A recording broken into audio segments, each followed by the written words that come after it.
Hello friends, ఈరోజైతే నేను మీకు types of data warehouse ఈ టాపిక్ని అయితే క్లియర్గా ఎక్స్ప్లెయిన్ చేస్తాను. మనం లాస్ట్ వీడియోలో డేటా వేర్ హౌస్ ఈ టాపిక్ని అయితే క్లియర్గా ఎక్స్ప్లెయిన్ చేసుకున్నాం కదా. ఆ వీడియో కనుక మీరు వినకపోతే డిస్క్రిప్షన్లో లింక్ ఇస్తున్నాను. సో ఆ వీడియో అయితే వినండి. Then we can clarity about what is meant by data warehouse. Okay, so మనం డేటా వేర్ హౌస్ అంటే ఏం చెప్పుకున్నాం? Data warehouse is used to store and manage data from different sources అని చెప్పుకున్నాం.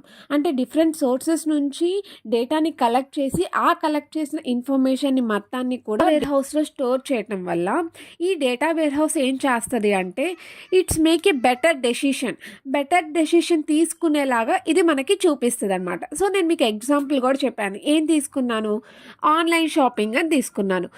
Online షాపింగ్లో మనం రివ్యూస్ని అలానే రేటింగ్ని base చేసుకొని ఆ ప్రోడక్ట్ని కొంటామా కొనమా అనేది మనం చూస్ చేసుకుంటాం. సో ఆ రివ్యూస్ని రేటింగ్ని మనకి కనిపించేలాగా చేసేది ఎవరు అంటే డేటా వేర్ హౌస్. మనం డేటా వేర్ హౌస్ స్టోర్ చేయటం వల్ల ఇది మనకి కరెక్ట్ డెసిషన్ తీసుకునేలాగా చేస్తుంది అనమాట. This is all about data warehouse. So ఈరోజు టాపిక్ ఏంటంటే types of data warehouse. So మనకి 3 types of data warehouse ఉన్నాయి ఫ్రెండ్స్. అవి ఏంటవి అంటే information processing, analytical processing and data mining.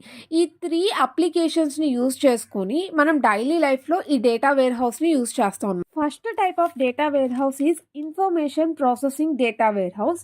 So ఈ ఇన్ఫర్మేషన్ ప్రాసెసింగ్ డేటా వేర్ హౌస్లో మనం ఏం చేస్తామంటే ఫస్ట్ ఆఫ్ ఆల్ డేటా మొత్తం కూడా ఈ ఇన్ఫర్మేషన్ ప్రాసెసింగ్ డేటా వేర్ హౌస్లో స్టోర్ చేస్తాము.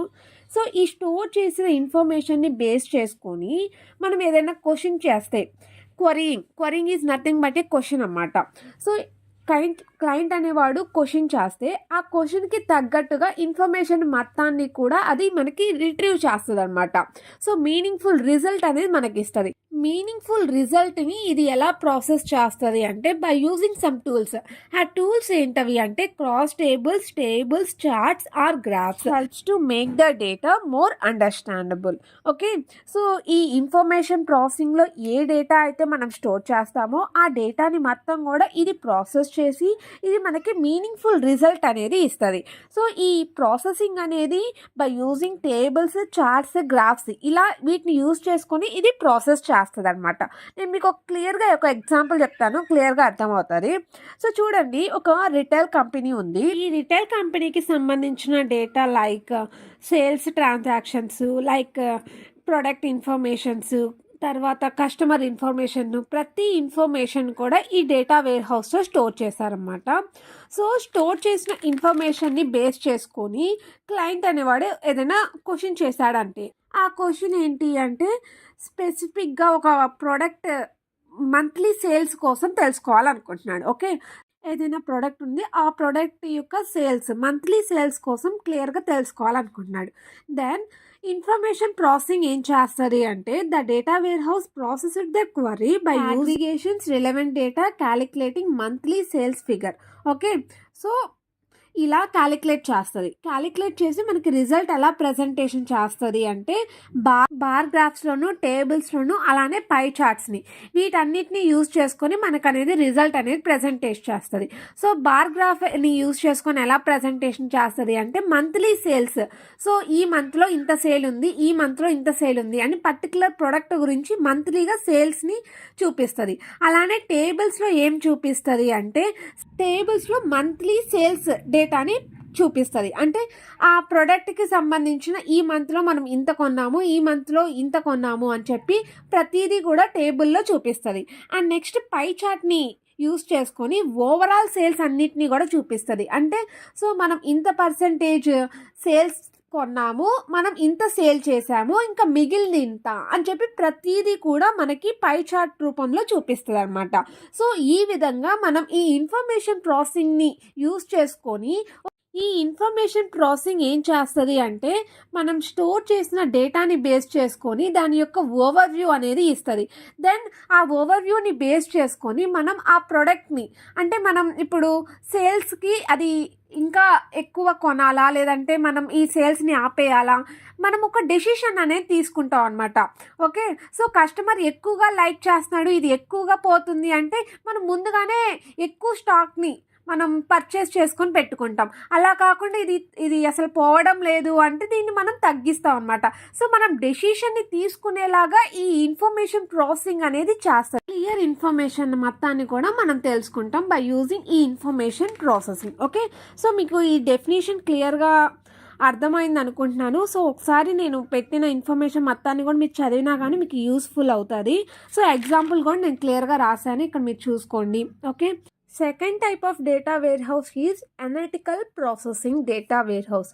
ఈ analytical processing data warehouse ఏం చేస్తుంది అంటే మనం డేటాని వేర్ హౌస్లో స్టోర్ చేయటం వల్ల ఈ స్టోర్ చేసిన ఇన్ఫర్మేషన్ని బేస్ చేసుకొని ఇది ఇన్డెప్త్గా అనాలిసిస్ అనేది చేస్తుంది ఫ్రెండ్స్. ఇన్డెప్త్గా అనాలిసిస్ చేస్తుంది. ఈ ఇన్డెప్త్ అనాలిసిస్ ఎలా చేస్తుంది అంటే by using OLAP operations. OLAP stands for online analytical processing operations అనమాట. ఈ ఆపరేషన్స్ ఏంటవి అంటే such as slicing, dicing, drill up, drill down and pivoting to analyse in depth. Okay, so ఇన్డెప్త్గా ఏదైనా ఇన్ఫర్మేషన్ని మనం తెలుసుకోవాలి అంటే ఆ ఇన్ఫర్మేషన్ గురించి ఇన్డెప్త్గా అనలైజ్ చేసి మనం ఆ ఇన్ఫర్మేషన్ గురించి క్లియర్ ఐడియా అనేది మనకి ఇస్తుంది. Then we can more easily to decided right decision making అనేది మనం మోర్ ఈజీలీగా చేసేలాగా ఈ అనలిటికల్ ప్రాసెసింగ్ అనేది చేస్తుంది అనమాట. ఓకే, ఇది ఎటువంటి ప్రాసెసింగ్ని యూజ్ చేస్తుంది అంటే ఓఎల్ఏపి ఆపరేషన్స్. ఈ ఆపరేషన్స్ అనేవి by using two dimensional or multi dimensional data ప్రాసెసింగ్ని యూజ్ చేసుకుంటుంది. 2-డైమెన్షనల్ అంటే గ్రాఫ్స్, టేబుల్స్, బార్ గ్రాఫ్స్, తర్వాత ఇటువంటివన్నిటిని మనం 2-డైమెన్షనల్ అంటాం. సో 2-డైమెన్షనల్ని బేస్ చేసుకొని ఇది ఇన్ఫర్మేషన్ని ప్రాసెసింగ్ చేస్తుంది. అండ్ అలానే మల్టీ డైమెన్షన్ని కూడా. సో మల్టీ డైమెన్షన్ అంటే 3 డైమెన్షన్స్ లైక్ సర్కిల్స్ అంటే పై చార్ట్స్, క్యూబ్స్, వీటిని యూజ్ చేసుకొని ఇది ప్రాసెసింగ్ అనేది చేస్తుంది అన్నమాట. ఇంకా వీటి గురించి ఇన్డెప్త్గా మనం నెక్స్ట్ క్లాసెస్లో చెప్పుకుంటాం. So what is meant by two dimensional, three dimensional, multi dimensional, ప్రతి టాపిక్ కూడా మనకి రిలేటెడ్గా ఉంటుంది ఫ్రెండ్స్. సో మనం నెక్స్ట్ వీడియోస్లో దీనికోసం తెలుసుకుందాం. సో ఇక్కడ ఈ అనలిటికల్ ప్రాసెసింగ్ ఏం చేస్తుంది అంటే సో ఇన్డెప్త్గా అనలైజ్ అనేది చేస్తుంది. ఈ ఇన్డెప్త్గా అనలైజ్ చేసే ప్రాసెసెస్ ఏంటవి అంటే టూల్స్ ఏంటవి అంటే ఓఎల్ఏపి ఆపరేషన్స్. ఈ OLAP operations such as slicing, dicing, drill up, drill down and pivoting, వీటిని యూజ్ చేసుకొని మనం ఇన్డెప్త్గా అనలైజ్ అనేది చేస్తాం అనమాట. నేను మీకు ఒక ఎగ్జాంపుల్ చెప్తాను, we can clear about these. The best example is wall calendar. So wall calendar అంటే మీకు ఆల్రెడీ అందరికీ తెలిసే ఉంటుంది కదా. సో క్యాలెండర్ మనకి ఎందుకు యూస్ చేస్తాం, మనం డైలీ యాక్టివిటీస్ ఏంటి, మీటింగ్స్ ఏంటి, పర్సనల్ అపాయింట్మెంట్స్ ఏంటి, ప్రతి దానికోసం సోషల్ ఈవెంట్స్ అన్నిటి కోసం మనం వాల్ క్యాలెండర్లో చూసుకుంటాం కదా. సో ఈ వాల్ క్యాలెండర్ని బేస్ చేసుకొని మనం ఈ అనలిటికల్ ప్రాసెసింగ్ ఎలా యూజ్ అవుతుంది అనేది మనం చెప్పుకుందాం. ఓకే, ఫర్ సపోజ్ ఒక కంపెనీ సీఈఓనే ఉన్నాడు అనుకోండి. సో ఈ సీఈఓకి సంబంధించిన ఇన్ఫర్మేషన్ మొత్తాన్ని కూడా మనం ఈ వేర్ హౌస్లో స్టోర్ చేసాం. ఓకే, సో డైలీ షెడ్యూల్స్, తర్వాత ఇయర్లీ షెడ్యూల్స్ మొత్తాన్ని కూడా మనం ఈ వేర్ హౌస్లో స్టోర్ చేసాం అనుకుందాం. ఓకే, సో ఇప్పుడు మంత్లీగా ఎన్ని మీటింగ్స్ ఉన్నాయి, సో మంత్లీ షెడ్యూల్ కోసం తెలుసుకోవాలి అనుకున్నాడు. ఓకే, సో ఒక కంపెనీ సీఈఓ అనేవాడు మంత్లీ షెడ్యూల్ కోసం తెలుసుకోవాలి అనగానే సో ఈ అనలిటికల్ ఆపరేషన్ ఏం చేస్తుంది అంటే స్లైసింగ్ చేస్తుంది అన్నమాట. స్లైసింగ్ అంటే ఏంటి అంటే ఇప్పుడు ఈ సీఈఓకి సంబంధించిన ఇయర్ షెడ్యూల్ని కాస్త మంత్లీ షెడ్యూల్గా కట్ చేస్తుంది అన్నమాట. సో ఈ మంత్కి ఏ షెడ్యూల్ ఉంది, ఈ మంత్కి ఏ షెడ్యూల్, జనవరికి ఏ షెడ్యూల్ ఉంది, ఫిబ్రవరికి ఎలా ఉంది, మార్చ్, ఏప్రిల్, ఇలా అన్ని షెడ్యూల్స్ కోసం మొత్తాన్ని కట్ చేసి ఓకే దెన్ చెప్తుంది అన్నమాట. ఈ మంత్లో మీకు ఇన్ని మీటింగ్స్ ఉన్నాయి, ఈ మంత్లో ఇన్ని మీటింగ్స్ ఉన్నాయి అని ప్రతిదీ కూడా మనకి చూపిస్తుంది అన్నమాట. ఇది స్లైసింగ్ చేస్తుంది అన్నమాట. ఈ అనలిటికల్ ప్రాసెసింగ్ ఏం చేస్తుంది అంటే ఇయర్ వైజ్గా ఉన్న ఇన్ఫర్మేషన్ని కూడా మంత్లీ ఇన్ఫర్మేషన్ని మనకి క్లియర్ కట్గా చూపిస్తుంది. సో ఈ మంత్లో ఇన్ని మీటింగ్స్ ఉన్నాయి, ఈ షెడ్యూల్ మీది అని చెప్పి క్లియర్గా ఎక్స్ప్లెయిన్ చేస్తుంది అన్నమాట. ఓకే, సెకండ్ ఆపరేషన్ ఏంటంటే డైసింగ్. సో ఫర్ సపోజ్ ఇప్పుడు ఈ సీఈఓకి సంబంధించిన పర్సనల్ అపాయింట్మెంట్స్ అలానే సోషల్ ఈవెంట్స్కి ఎంత టైం డిస్ట్రిబ్యూట్ అవుతుంది అనేది తెలుసుకోవాలనుకున్నాడు అనుకోండి. దెన్ ఈ అనలిటికల్ ప్రాసెసింగ్ ఏం చేస్తుందంటే బై యూజింగ్ డైసింగ్ని యూజ్ చేసుకొని ఇది ఈవెంట్స్ని అలానే పర్సనల్ అపాయింట్మెంట్స్ అన్నిటినీ క్యాలిక్యులేట్ చేసి ఇంత టైం మీరు పర్సనల్ అపాయింట్మెంట్స్కి స్పెండ్ చేయాలి, అలానే సోషల్ ఈవెంట్స్కి ఇంత టైం మీరు స్పెండ్ చేయాలి అని చెప్పి ఇయర్ మొత్తాన్ని కూడా మనకి చూపిస్తుంది అన్నమాట. ఈ మంత్లో ఇంత టైం స్పెండ్ చేయాలి, ఈ మంత్లో ఇంత టైం స్పెండ్ చేయాలి అని చెప్పి ఇన్డెప్త్గా అనలైజ్ చేసి ప్రతి ఇన్ఫర్మేషన్ని కూడా మనకి చూపిస్తుంది అనమాట. ఇది డైసింగ్ అన్నారు. థర్డ్ వన్ ఏంటంటే drill down and drill up operations. ఈ డ్రిల్ డౌన్ డ్రిల్ అప్ ఏం చేస్తుంది అంటే, డ్రిల్ డౌన్ అంటేనేమన్నా లో లెవెల్ టు హై లెవెల్, అంటే వీక్ షెడ్యూల్ నుంచి ఇయర్ షెడ్యూల్కి కన్వర్ట్ చేస్తుంది అన్నమాట. సో ఫర్ సపోజ్ ఇప్పుడు ఏదైనా ఏ మంత్ మనకి బిజీగా ఉంది అని చెప్పి నేను తెలుసుకోవాలి అనుకుంటే ఈ డ్రిల్ డౌన్ ఏం చేస్తుంది అంటే లో టు హై, అంటే మంత్లీ నుంచి ఇయర్ వైజ్గా ఏమేం బిజీ షెడ్యూల్స్ ఉన్నాయి అని చెప్పి ఇది చూపిస్తుంది. డ్రిల్ అప్ ఏం చేస్తుంది అంటే హై లెవెల్ టు లో లెవెల్, సో ఇయర్ వైజ్ నుంచి వీక్ వైజ్గా, అంటే ఇయర్ నుంచి వీక్గా ఏమేమి షెడ్యూల్స్ బిజీగా ఉన్నాయి అనేది చూపిస్తుంది అనమాట. ఇవేంటంటే OLAP operations. Third type of data warehouse is data mining warehouse. ఈ డేటా వేర్ హౌస్లో ఏం చేస్తాము అంటే, డేటా వేర్ హౌస్లో ఏ డేటా అయితే మనం స్టోర్ చేసామో ఆ డేటాకి సంబంధించిన ఇన్ఫర్మేషన్ని మొత్తాన్ని కూడా ఇది వాల్యుబుల్ ఇన్ఫర్మేషన్ని ఇది ఫైండ్ అవుట్ చేస్తుంది అన్నమాట. సో చూడండి, data mining is all about finding valuable information with in the large amount of data.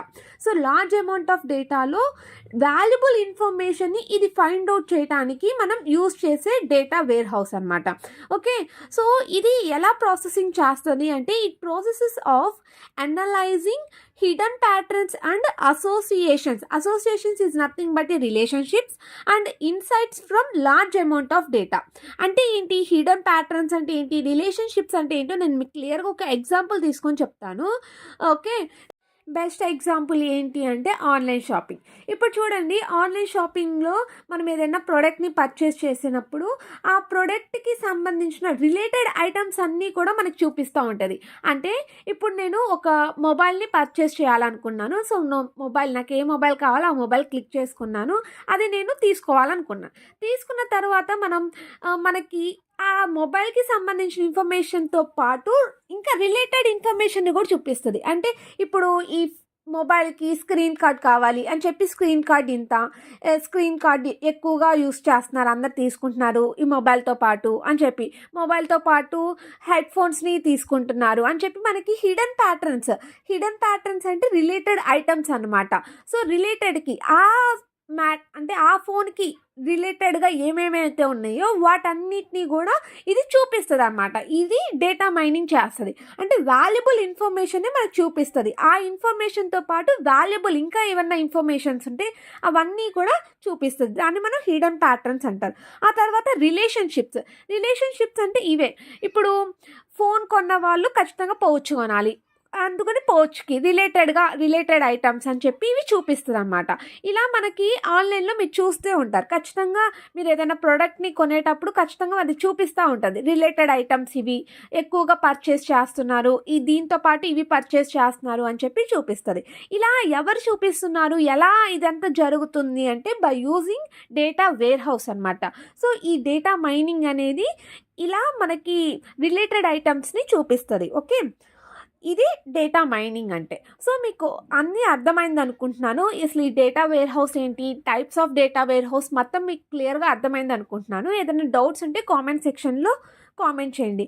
ఇంకొక మెయిన్ థింగ్ ఏంటంటే, ఈ డేటా వేర్ హౌస్ని మనం ఎక్కడెక్కడ యూజ్ చేస్తాము అంటే, బిజినెస్ దగ్గర యూజ్ చేస్తాం, హెల్త్ కేర్స్లో, తర్వాత బ్యాంకింగ్ సెక్టార్స్, ఇంకా చాలా వాటిల్లో మనం యూజ్ చేస్తాం. Like financial services, customer goods, retail సెక్టార్స్లోను, ప్రతి ఒక్క సెక్టార్స్లోనూ మనం యూజ్ చేస్తాం అనమాట ఈ డేటా వేర్ హౌస్. సో ఈ డేటా వేర్ హౌస్ అనేది మనకు అంతలా యూజ్ అవుతుంది, మనం డెసిషన్ తీసుకునేలాగా ఇది మనకి చూపిస్తుంది అనమాట. Okay, this all about data warehouse and types of data warehouse. Okay, thank you friends, thank you for watching.